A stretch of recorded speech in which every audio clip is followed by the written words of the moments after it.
We actually just recently sold a Tiffany teapot that had some pretty significant damage, and you are not going to believe how much we sold it for. Welcome to Over the Years. My name is Tim, and I love vintage items. I hunt for treasures and bring you the ultimate prizes of antiques, collectibles, and vintage decor. Join me, my dukes, my girlfriend Josie, and other guests as we search for history.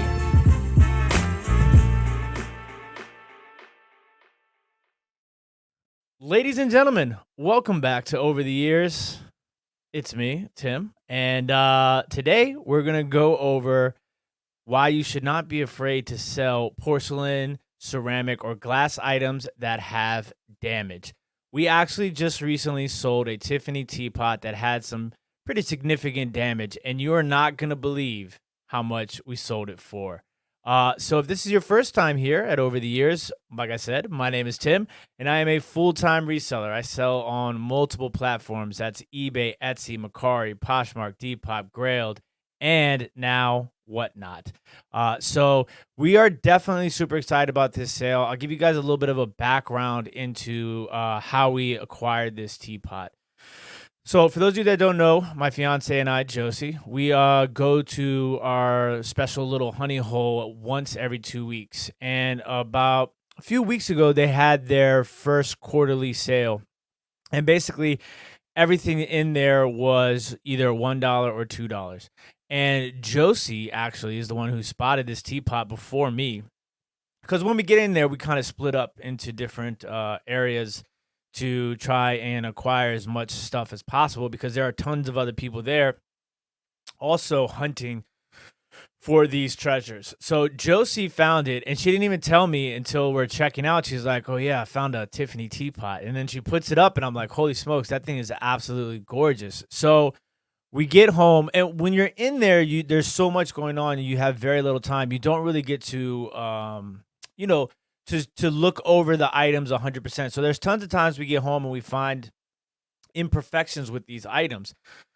And it's just part of this particular, sourcing availability place that it just has to happen that way. So, sometimes we get some things that have some damage. And in this case, this teapot was actually made by Minton's. Minton's is a very well-known, I'd say high-end China company based out of England. And they've been around for obviously 100 plus years. And this is something that you guys definitely need to familiarize yourself with. And I talk about this a lot, is back stamps and markings on pieces of china, porcelain, ceramics, and glass. Obviously on glass, you don't see markings as much as you do on the porcelain and ceramic pieces. But in this case, I did notice when we got home, I noticed the marking. I said, Minton's? Wow. That right there, I've sold Minton's teacups for hundreds of dollars before. So to have a teapot that was made by Minton's exclusively for Tiffany and Company in New York, my mind was absolutely blown. So we started looking into the teapot a little bit more, and we noticed that there was some damage on the teapot.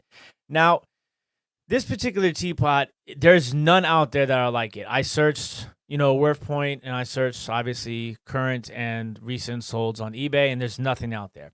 So this is definitely a very rare piece, and I included that in my title. This teapot was listed on eBay, Etsy, and Mercari.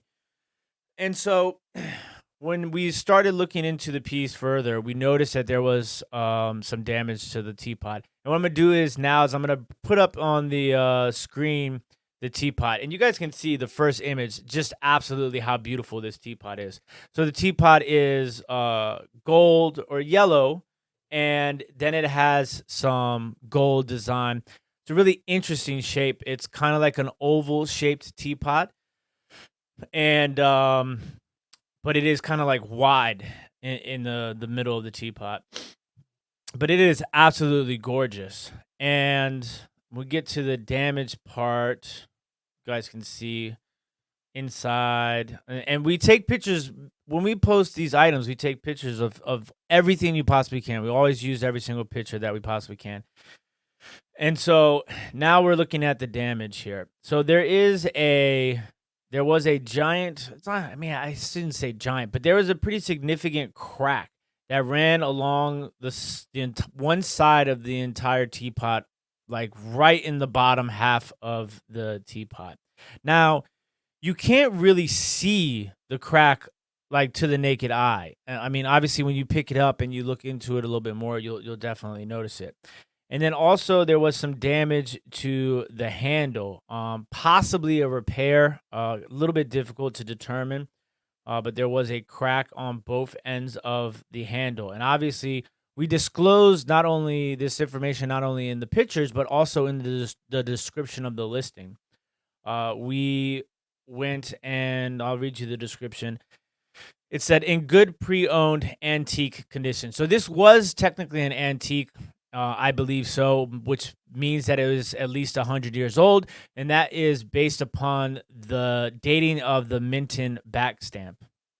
So it says, in good pre-owned antique condition, there is a crack running on the bottom of one side as well as the top and bottom of handle, all shown in pictures. Still an amazing display piece and extremely rare. And then we go on to mention all the measurements and so forth. So you want to ask the question, obviously, of what makes a certain piece able to sell even with damage, like we just showed you here. Now there's a few things that you have to take into consideration when it comes to sourcing pieces that are damaged. One of the biggest things that you want to look for is the actual type of damage itself. How bad, severe is the damage? And when I say how bad or severe the damage is, I'm speaking specifically towards like foundation of a piece. Whereas, will this piece make it through transit, even though you pack it as well as we pack it? If you guys haven't seen some of our packing videos, I'll put a link up above, and you guys can check out some of the videos on how we actually pack.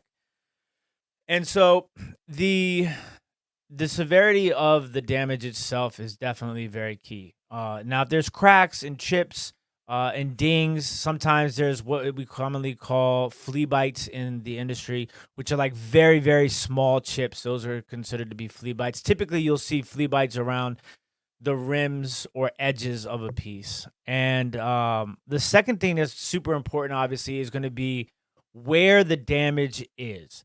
Now, most of these items that we sell, vintage and antique pieces, are being sold to collectors. So you'll have two different types of collectors. You'll have very like hardcore collectors, people who only want an item if it's in perfect condition. Okay, then you'll have other collectors who don't necessarily mind if it's not in perfect condition as long as it displays nice. And so that's where it comes into where the damage is actually placed on the item. If it's a two-sided item, will you be able to display it on one side without the other side showing, which has the damage? That's very important. So if an item is displayable, or we say for display purposes only, okay? So if that means that the item is damaged, but if it's displayed, you won't necessarily notice the damage, which is very important and obviously makes it easier to sell an item that is damaged. Then you want to think about the rarity. How rare is a piece? If a piece is super rare or very, very old, 1800s, early 1900s, it's understandable that there's going to be damage on these pieces because you're talking about a piece of a breakable item that has lasted through hundreds of years and who knows what, if it's been used, how it's been stored, and so forth. So there's going to be damage on some of these pieces, but if you find a piece that is very, very rare and is damaged, it still has value. And I think that that's something that a lot of people forget because they want to pick up that perfect piece. And they think, oh, well, this is chipped, this is cracked, I can't make any money on it. That's not necessarily the case. You really need to just be aware of some of these points that we brought up. So you want to be aware of the severity of the damage, the placement of the damage, the rarity of the item, and finally, the price point. So, and that price point kind of goes into the other points that we just brought up. So if you can get something at a very low price, then there's no reason not to take a risk. $1, $2, $3, $4, $5, etc. I'm not saying to go out there and spend $50, $100 on an item that's broken. You have to be very smart, and it has to fit within your personal business plan.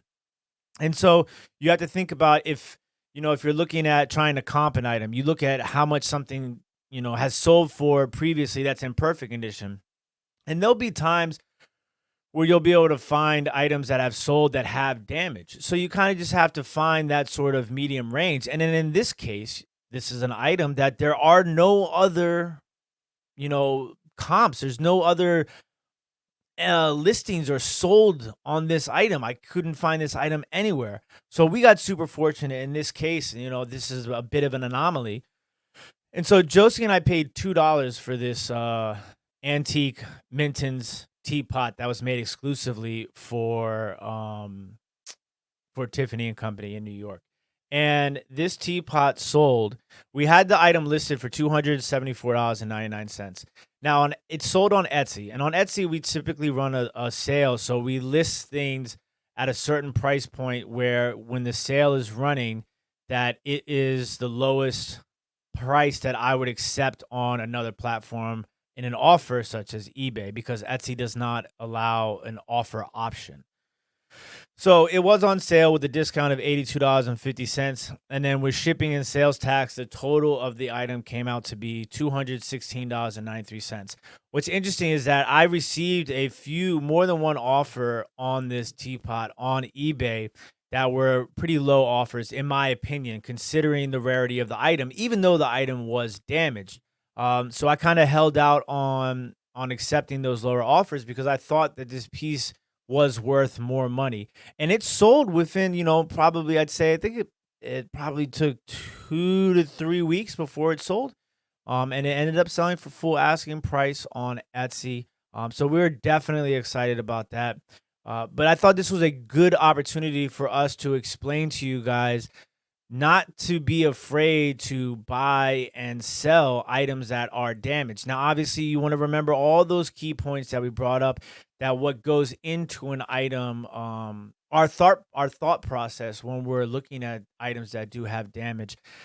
And obviously, you want to be very, very specific when you do have damage, as far as in your pictures for your listings and in your descriptions. So we're definitely super excited about this piece, and we've sold tons of items that are like this, and it just goes to show you that it is possible, and it's possible for some of those reasons we talked about. Some collectors, if this piece would have been in perfect condition, it would have been who knows? I probably, if it would have been in perfect condition, I probably would have listed it anywhere between $400 to $600.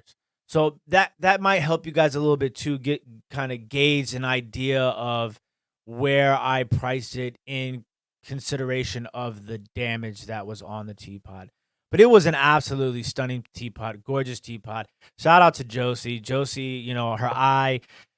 Obviously, if you saw that teapot, I would imagine most of you would be intrigued by it just by the pure beauty. But then when Josie flipped it over and saw Tiffany, she knew. Josie knows Tiffany. So it turned out to be a, very interesting recipe of things, from Minton's to Tiffany to the actual beauty of the item, to where the damage was placed, the severity of the damage, and the rarity of the item at the price point in which we got it. So this is kind of just like a perfect storm of sorts.